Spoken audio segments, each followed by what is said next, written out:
Como le habrá dicho nuestro distinguido colega, comentó el profesor Chance, decano de la universidad, queremos que las mentes de nuestros ciudadanos estén siempre alerta y puedan desarrollar así sus verdaderas potencialidades. Fuera de esta colonia, su ademán indicó y rechazó el resto del globo. Temo que la raza humana haya perdido su iniciativa. Tiene paz, tiene bienestar, pero no tiene horizontes. En cambio aquí, naturalmente, intervino con suavidad el supervisor. El profesor Chance, a quien le faltaba el sentido del humor y lo sabía, miró con desconfianza a su visitante. No pensamos, continuó, que el ocio sea un pecado, pero no creemos que baste ser un público pasivo. Todos en esta isla tienen una ambición que puede ser resumida de un modo muy simple. Es la de hacer algo, aunque sea algo muy pequeño, mejor que los demás. Claro, se trata de un ideal que no todos alcanzamos, pero en este mundo moderno lo importante es tener un ideal. Alcanzarlo o no es casi indiferente. El inspector no parecía inclinado a hacer comentarios. Se había sacado sus ropas protectoras, pero tenía puestos todavía los anteojos oscuros, aunque la luz del cuarto era bastante débil. El decano se preguntó si serían fisiológicamente necesarios o solo un disfraz. Ciertamente, hacían casi imposible la ya difícil tarea de leer los pensamientos del superseñor. Este, sin embargo, no parecía oponerse a los desafiantes declaraciones que se le habían hecho, ni a las críticas que esas declaraciones implicaban. El decano estaba a punto de volver al ataque cuando el jefe del departamento científico decidió participar en la lucha. Como usted sin duda sabe, señor, uno de los mayores problemas de nuestra cultura ha sido el de la dicotomía que separa el arte de la ciencia. Me gustaría de veras conocer sus puntos de vista a este respecto. ¿Está usted de acuerdo con los que afirman que todos los artistas son anormales? ¿Que sus obras, o por lo menos el impulso que engendra sus obras, son el resultado de alguna profunda insatisfacción psicológica? El profesor Chance se aclaró la garganta, pero el inspector se le adelantó. Dicen ustedes que todos los hombres son artistas hasta cierto punto, de tal modo que no hay nadie incapaz de crear algo, aunque sea algo primitivo. Ayer, en las escuelas, por ejemplo, advertí el énfasis con que se insiste en la expresión personal, tanto en el dibujo como en la pintura y el modelado. Ese estímulo parece alcanzar a todos, aun a aquellos destinados a ser hombres de ciencia. De modo que si todos los artistas son anormales y todos los hombres son artistas, tenemos aquí un interesante silogismo. Todos esperaron a que el inspector terminase de hablar. Pero cuando les convenía, los superseñores podían mostrar un tacto impecable. El inspector aguantó el concierto con todo éxito, lo que no se podía decir de muchos de los seres humanos que formaban el auditorio. La única concesión al gusto popular había sido la Sinfonía de los Salmos de Stravinsky. El resto del programa era agresivamente actual. Cualesquiera que fuesen los méritos de la música, la ejecución había sido magnífica. La satisfacción que sentía la colonia de poseer a alguno de los mejores músicos del mundo tenía su base. Había habido numerosas disputas entre varios compositores por el honor de ser incluidos en el programa, aunque algunos cínicos pensaban si se trataría realmente de un honor, pues nadie podía afirmar que los superseñores no fuesen musicalmente sordos. Sin embargo, después del concierto, Tantateresco buscó a los 3 compositores que habían figurado en el programa y los felicitó por su gran inventiva. Los músicos se retiraron complacidos, pero también un poco desconcertados. George Grayson no pudo encontrarse con el inspector hasta 3 días más tarde. El teatro había preparado algo así como distintas carnes a la parrilla, en lugar de un plato único. 2 piezas en un acto, un número por un imitador mundialmente famoso y una escena de ballet. Una vez más, todas las partes fueron insuperablemente ejecutadas y la predicción de uno de los críticos, al fin descubriremos si los superseñores bostezan, no se cumplió. En realidad, el inspector se rió varias veces y en los momentos adecuados. Y sin embargo, nadie podía estar seguro.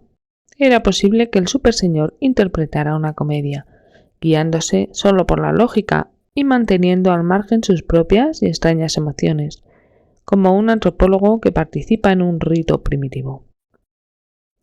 El hecho de que emitiese los sonidos apropiados y de que reaccionara correctamente no demostraba nada.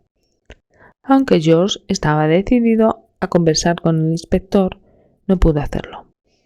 Después de la representación, intercambiaron unas pocas palabras a modo de saludo, y luego el visitante fue arrebatado por el público. Era imposible separarlo de su círculo, y George volvió a su casa sintiéndose totalmente derrotado. No sabía muy bien qué podría haber dicho si hubiese encontrado una oportunidad, pero de algún modo estaba seguro. Hubiese desviado la conversación hacia Jeff, y ahora ya nada era posible. El mal humor le duró 2 días. La máquina voladora del inspector partió entre numerosas protestas de mutuo respeto antes que se produjera el episodio. A nadie se le había ocurrido hacerle a Jeff alguna pregunta, y el niño lo pensó bastante, seguramente, antes de decidirse a hablar. «Papá», le dijo a George poco antes de irse a la cama, «¿te acuerdas del superseñor que vino a vernos?» «Sí», replicó George ásperamente. «Bueno, fue a nuestro colegio y oí cómo hablaba con uno de los profesores. No entendí realmente lo que decía, pero reconocí la voz. Fue la que me dijo que corriera cuando venía la ola». «¿Estás seguro?» Jeff titubeó un momento. «No del todo, pero si no era él, era otro de los superseñores. No sabía realmente si tenía que darle las gracias. Pero ahora ya se ha ido, ¿no?» «Sí», dijo George, «temo que sí. Quizá tengamos, sin embargo, alguna otra ocasión. Ahora ve a la cama como un buen muchacho y no vuelvas a pensar en eso». Cuando Jeff felizmente desapareció y luego de haber atendido a Jerry, Jean vino a sentarse en la alfombra junto a la silla de George, apoyándose en sus piernas. George pensaba que era una costumbre espantosamente sentimental, pero no había por qué hacer una escena. Se contentó con mostrar la dureza de sus rodillas. «¿Qué piensas ahora?», preguntó Jean con voz fatigada y sin entonación. «¿Crees que ha ocurrido de veras?» «Ha ocurrido», replicó George, «pero quizá nos preocupamos tontamente. Al fin y al cabo, la mayor parte de los padres tienen razones para mostrarse agradecidos. Y por supuesto, yo también me siento agradecido. La explicación puede ser muy simple. Sabemos que los superseñores tenían interés en la colonia, así que podían estar observándonos, a pesar de aquella promesa. Si alguno rondaba con uno de esos aparatos y vio venir la ola, es natural que advirtiesen a Jeff que estaba en peligro. Pero conocían el nombre de Jeff, no lo olvides. No nos observan, hay algo raro en nosotros, algo que atrae su atención. Lo he sentido desde la fiesta de Rupert. Es gracioso ver cómo aquella fiesta alteró nuestra existencia». George miró a su mujer con simpatía, pero nada más. ¿Cuánto se podía cambiar?, pensó, en tan poco tiempo. Le tenía cariño a Jean. Había educado a sus hijos y era ahora parte de su vida. Pero de aquel amor que una persona no muy claramente recordaba y de nombre George Gregson había sentido una vez hacia un sueño descolorido llamado Jean Morel, ¿qué quedaba ahora? Su amor estaba dividido entre Jeff y Jennifer por una parte, y Carol por la otra. No creía que Jean supiese algo de Carol, y tenía la intención de decírselo antes de que alguien se le adelantase, pero por algún motivo nunca encontraba el momento adecuado. Muy bien, observan a Jeff, lo protegen en realidad. ¿No crees que eso debe de ponernos orgullosos? Quizá los superseñores han planeado un gran futuro para nuestro hijo. Estaba hablando para tranquilizar a Jean, lo sabía. No se sentía muy inquieto, pero sí un poco desconcertado. Y de pronto otro pensamiento cayó sobre él, algo que podía habérsele ocurrido antes. Volvió los ojos hacia el cuarto de los niños. Me pregunto si solo andarán detrás de Jeff, dijo. A su debido tiempo el inspector presentó su informe. Los isleños le habían proporcionado gran cantidad de material. Todas las estadísticas y registros fueron a parar a la insaciable memoria de las grandes máquinas calculadoras, parte de los poderes invisibles que sostenían a Karen Yen. Aún antes que esas impersonales mentes eléctricas hubiesen sacado sus conclusiones, el inspector dio sus propios consejos, expresados con los pensamientos y el lenguaje de la raza humana, se hubiesen presentado así. No tenemos por qué intervenir en la colonia. Es un experimento interesante, pero que no puede afectar al futuro. Sus esfuerzos artísticos nos conciernen, y no hay pruebas de que la investigación científica siga un camino peligroso. De acuerdo con nuestros planes, estudié con gran curiosidad los registros escolares del sujeto cero. Las estadísticas que más nos interesan figuran en esos registros, pero no he podido encontrar indicio alguno de desarrollos insólitos. Aunque, como ya sabemos, estas eclosiones suelen producirse sin previo aviso. Me encontré también con el padre del sujeto y tuve la impresión de que deseaba hablarme. Por suerte pude evitarlo. Es indudable que algo sospecha, aunque naturalmente nunca podrá adivinar la verdad, ni afectar de ningún modo el desarrollo de los acontecimientos. Siento cada vez más lástima por toda esta gente. George Gregson hubiese estado de acuerdo con el veredicto del inspector. No había nada anormal en Jeff, solo aquel desconcertante incidente, tan sorpresivo como un trueno aislado en un día de calma perfecta. Y después, nada. Jeff tenía la energía y la curiosidad propia de un niño de 7 años. Era inteligente, cuando se molestaba en serlo, pero no había peligro de que se convirtiese en un genio precoz. A veces, pensaba Jean con un poco de cansancio, se ajustaba perfectamente a la clásica definición de un niño rodeado de suciedad, aunque no era muy fácil darse cuenta de la suciedad. Esta se acumulaba en forma considerable, confundiéndole con el color tostado de la piel. Jeff se mostraba alternativamente cariñoso y de mal humor, reservado y efusivo. No tenía preferencia por ninguno de sus padres, y la llegada de su hermanita no había acarreado ninguna muestra de celos. Su tarjeta médica no tenía una mancha, no había estado enfermo ni un solo día, pero en esta época y en este clima eso no era nada raro. A diferencia de otros niños, Jeff no se aburría enseguida en compañía de su padre, ni lo dejaba, en todas las ocasiones posibles, para reunirse con otros compañeros de su edad. Era obvio que tenía el talento artístico de George, y casi tan pronto como aprendió a caminar, se hizo un asiduo visitante del teatro de la colonia. El teatro lo había adoptado como mascota, y Jeff había desarrollado una gran habilidad en presentar ramos de flores a las celebridades de la pantalla y de la escena que visitaban la isla. Sí, Jeff era un niño perfectamente común. Y así se lo decía George a sí mismo después de algún paseo, a pie o en bicicleta, por los restringidos terrenos de la isla.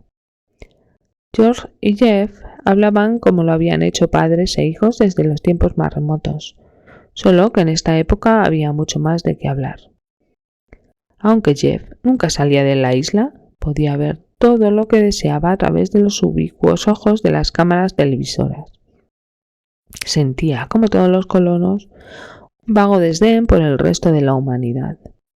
Ellos eran los elegidos, la vanguardia del progreso. Llevarían a la humanidad a las cimas alcanzadas por los superseñores, y quizá aún más lejos. No mañana, seguramente, pero un día. No sospechaban que ese día llegaría demasiado pronto. Los sueños comenzaron 6 semanas más tarde.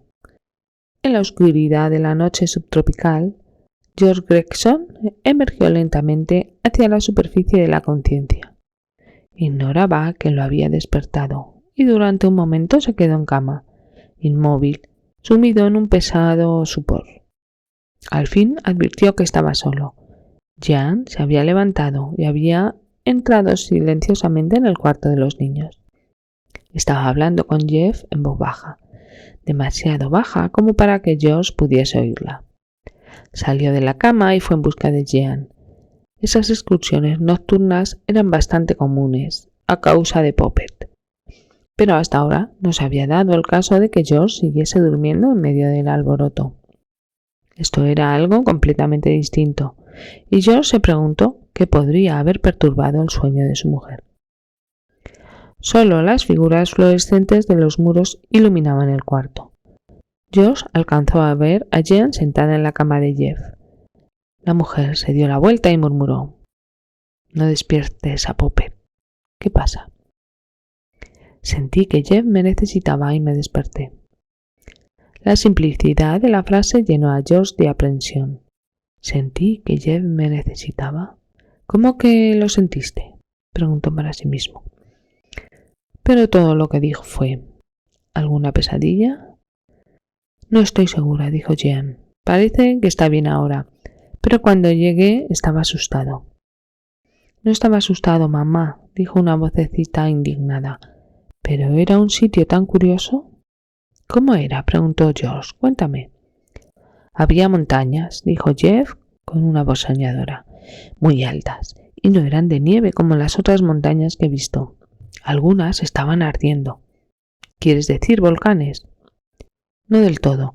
Ardían por todas partes, con unas llamas azules muy graciosas. Y mientras estaba mirando salió el sol.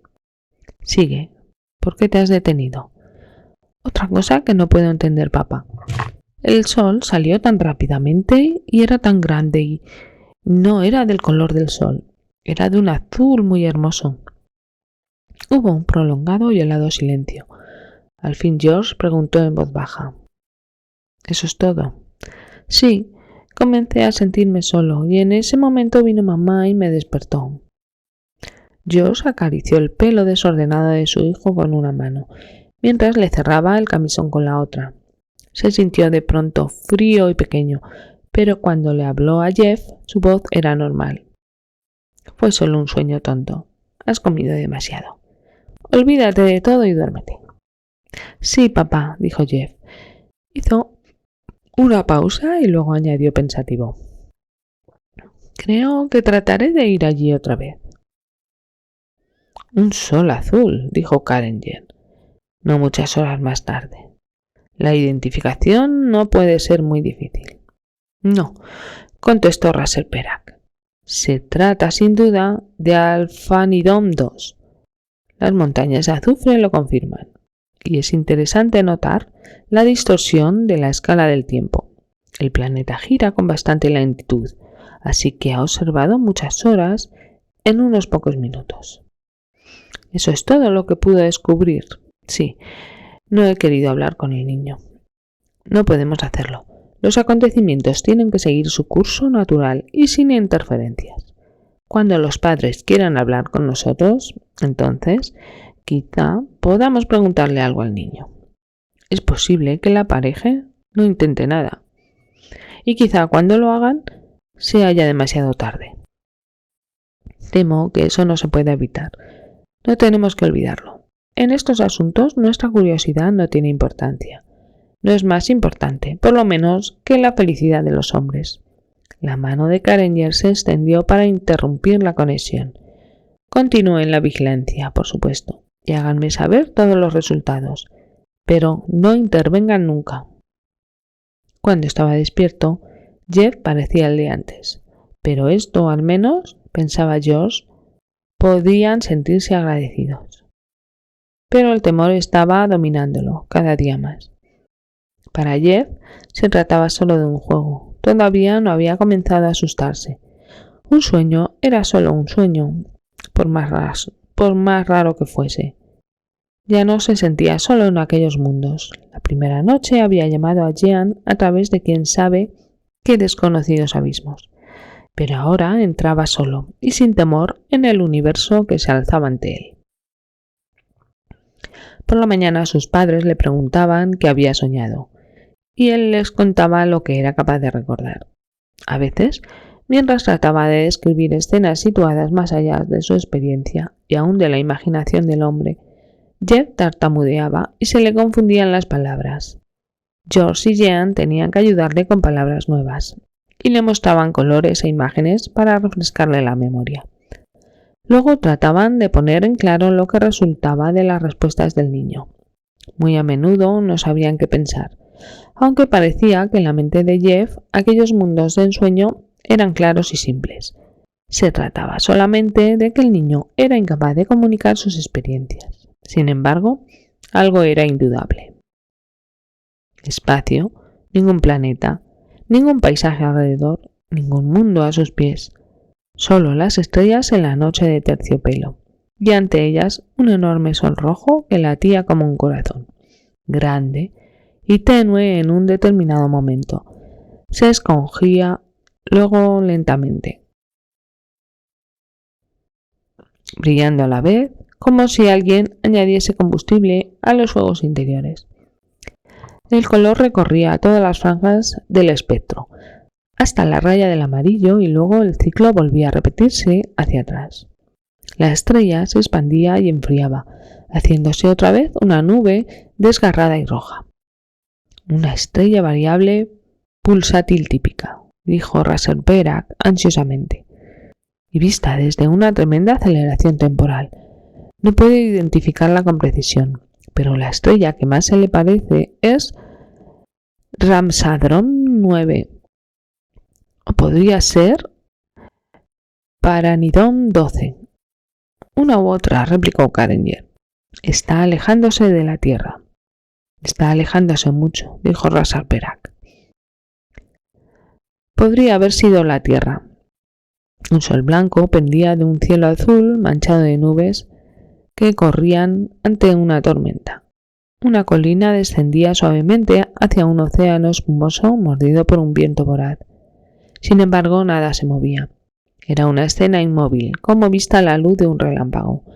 Y lejos, muy lejos, en el horizonte, había algo que no era extraterrestre.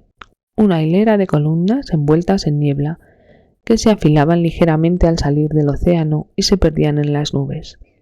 Se alineaban con perfecta precisión a lo largo del borde del planeta, demasiado grandes para ser artificiales, demasiado regulares para ser naturales. Sideneo 4 y los pilares del alba, dijo Rasenberg, y había angustia en su voz. Ha llegado al centro del universo y apenas ha iniciado el viaje, respondió Karenger. El planeta era totalmente chato. Su enorme gravedad había reducido hacía ya mucho tiempo a una llanura uniforme las montañas de su orgullosa juventud. Montañas cuyos picos nunca habían pasado de unos cuantos metros de altura.